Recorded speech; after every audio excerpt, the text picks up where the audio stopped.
বিজয়া একাদশী ব্রত মাহাত্ম্য কথা। স্কন্দ পুরাণে এই একাদশী মাহাত্ম্য এইভাবে বর্ণিত রয়েছে। মহারাজ যুধিষ্ঠির শ্রীকৃষ্ণকে বললেন, হে বাসুদেব, ফাল্গুন মাসের কৃষ্ণপক্ষের একাদশীর মাহাত্ম্য অনুগ্রহ করে আমাকে বলুন। শ্রীকৃষ্ণ বললেন, হে যুধিষ্ঠির, এই একাদশী বিজয়া নামে পরিচিত। এই একাদশী সম্পর্কে একসময় দেবর্ষি নারদ স্বয়ংভূ ব্রহ্মাকে জিজ্ঞাসা করেছিলেন। তিনি এই প্রসঙ্গে যা বলেছিলেন তা আমি এখন তোমাকে বলছি। এই পবিত্র পাপ বিনাশকারী ব্রত মানুষকে জয় দান করে বলে বিজয়া নামে প্রসিদ্ধ। পুরাকালে শ্রী রামচন্দ্র 14 বছরের জন্য বনে গিয়েছিলেন। সীতা ও লক্ষ্মণের সঙ্গে তিনি পঞ্চবটী বনে বাস করতেন। সেই সময় লঙ্কাপতি রাবণ দেবী সীতাকে হরণ করে। সীতার অনুসন্ধানে রামচন্দ্র চতুর্দিক ভ্রমণ করতে থাকেন। তখন মৃতপ্রায় জটায়ুর সাথে তার সাক্ষাৎ হয়।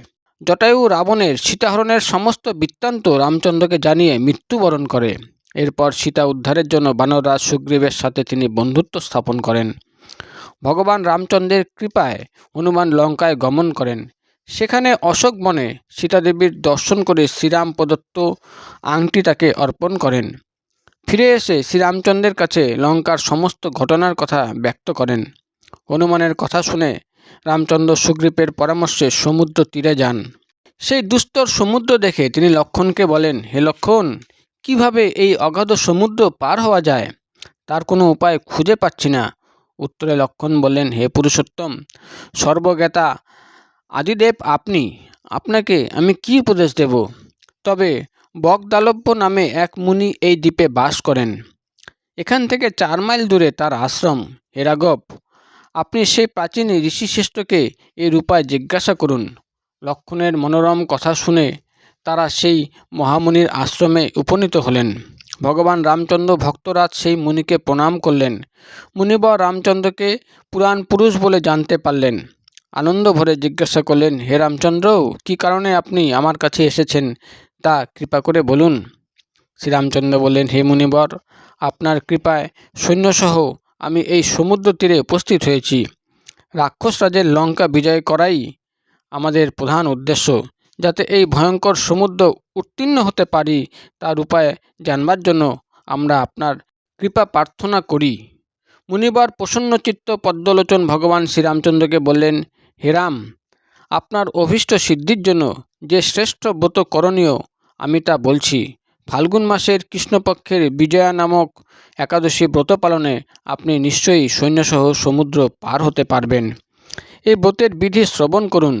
বিজয় লাভের জন্য দশমীর দিন সোনা, রূপা, তামা অথবা মাটির কলস সংগ্রহ করে তাতে জল ও আম পাতা দিয়ে সুগন্ধি চন্দনে সাজিয়ে তার উপর সোনার নারায়ণ মূর্তি স্থাপন করবেন।